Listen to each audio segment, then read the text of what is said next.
కోనసీమ తిరుమల వాడపల్లి వెంకటేశ్వర స్వామి వారిని Andhra Pradesh assembly speaker చింతకాయల అయ్యన్న పాత్రుడు కుటుంబ సభ్యులతో కలిసి దర్శించుకున్నారు. వాడపల్లి వెంకటేశ్వర స్వామి వారిని దర్శించుకున్న స్పీకర్ అయ్యన్న పాత్రుడు. కోనసీమ తిరుమల వాడపల్లి వెంకటేశ్వర స్వామి వారిని ఆంధ్రప్రదేశ్ అసెంబ్లీ స్పీకర్ చింతకాయల అయ్యన్న పాత్రుడు తొలుత ఆలయ అర్చకులు అయ్యన్న పాత్రుడును పూర్ణ కుటుంబంతో స్వాగతం పలికారు. స్వామివారి దర్శనం అనంతరం ఆలయ వేద పండితులు ఆశీర్వచనం చేశారు.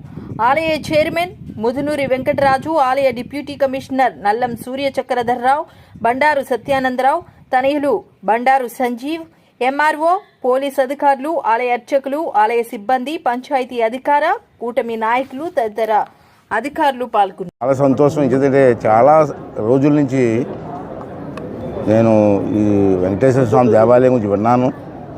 ఎప్పటి నుంచో రావాలని చెప్పి ప్రయత్నం చేస్తున్నాను. అయితే ఇన్నాళ్ళకి ఆ స్వామివారి ఆశీర్వాదంతో స్వామివారి దర్శనం చేసుకునే అవకాశం నాకు నా కుటుంబానికి దక్కింది.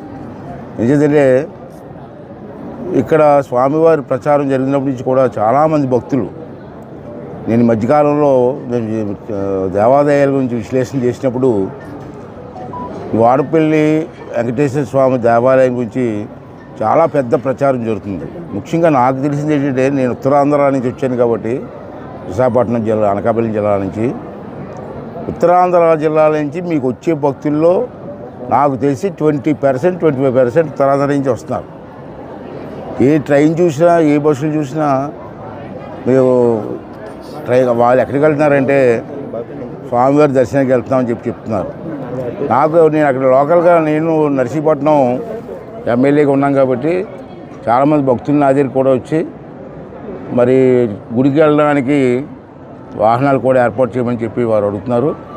మరి ఉన్నమాట చెప్పాలని నేను పొలిటికల్గా మాట్లాడలేదు, కానీ ఉచిత బస్సు వచ్చిన తర్వాత అన్ని దేవాలయాలకు కూడా ఈ దర్శన ప్రాప్తి అందరికీ దొరుకుతుంది. ఏదేమైనా స్వామివారి దర్శనం, స్వామివారి ఆశీర్వాదం ప్రతి మనిషికి అవసరం. మరి ఇక్కడ ప్రత్యేకత ఏంటంటే, నేను విన్నది, దీని గురించి తెలిసిన తర్వాత నేను కూడా చరిత్ర విన్నాను కొంతమంది పెద్దల దగ్గర.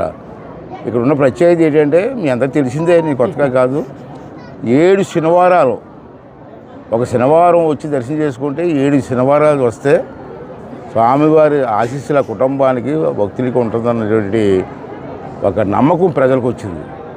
ఆ నమ్మకంతో ఈవేళ ఈ ప్రచారం విపరీతంగా వెళ్ళింది.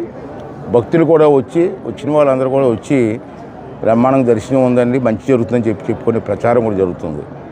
ఇంకా రెండవది ఏంటంటే, ఇక్కడ ఆదాయం కూడా గతం కంటే బాగా పెరిగింది. ఇప్పుడు అడిగాను నేను అందరూ ఏంటి ఆదాయం ఏంటంటే, గతంలో 35 కోట్లు 35 కోట్లు వచ్చిందండి.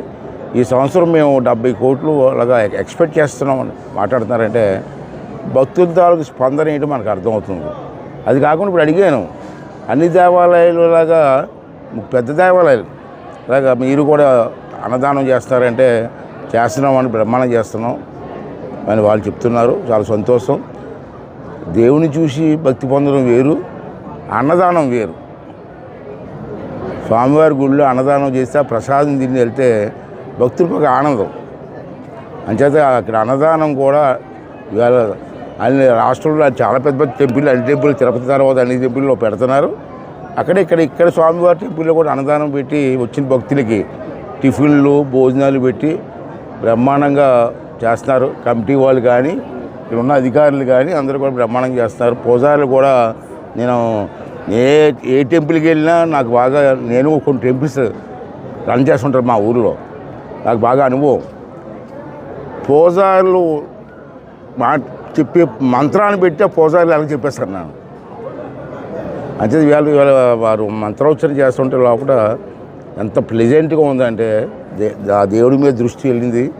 మంచి పూజారులు ఉన్నారు, మంచి కమిటీ ఉంది, మంచి అధికారులు ఉన్నారు, మంచి భక్తులు ఉన్నారు. ఈ దినదిన అభివృద్ధి చెందాలని మనస్ఫూర్తి కోరుకున్నాను. ఉదయం నేను ఎమ్మెల్యే గారితో ఉదయం వచ్చి నేను మాట్లాడాను, ఫోన్ చేసి నేను గుడికి వస్తానని చెప్పారు. నేను రావడం జరిగింది. మీ ఎమ్మెల్యే గారు కూడా మంచి పనిచేసే మంచి వ్యక్తి కాబట్టి ఇది దినదిన అభివృద్ధి చెందాలని, ఇటువంటి టెంపుల్స్కి ప్రభుత్వంలో డబ్బుకి లోటు ఉండదు. నేను ఇవాళ మీ ప్రెస్ ద్వారా చెప్తాను. దీని అభివృద్ధి కోసం నేను ఒక భక్తుడిగా నా తాలూకు సహకారం ఎప్పుడూ ఉంటుంది మీకు అని చెప్పి మీ కమిటీ వాళ్ళకి మాటిస్తూ ఆ స్వామివారి ఆశీర్వాదం భక్తుల మీద కాదు రాష్ట్రం మీద, ఈ దేశం అభివృద్ధి చెందాలా, ఈ రాష్ట్రం అభివృద్ధి చెందాలా, మన ప్రాంతం అభివృద్ధి చెందాలా, ఆ స్వామివారి ఆశీర్వాదం మనందరికీ ఉండాలని చెప్పి మీ ద్వారా అందరిని కోరుకుంటున్నాను. Thank you sir. Thank you.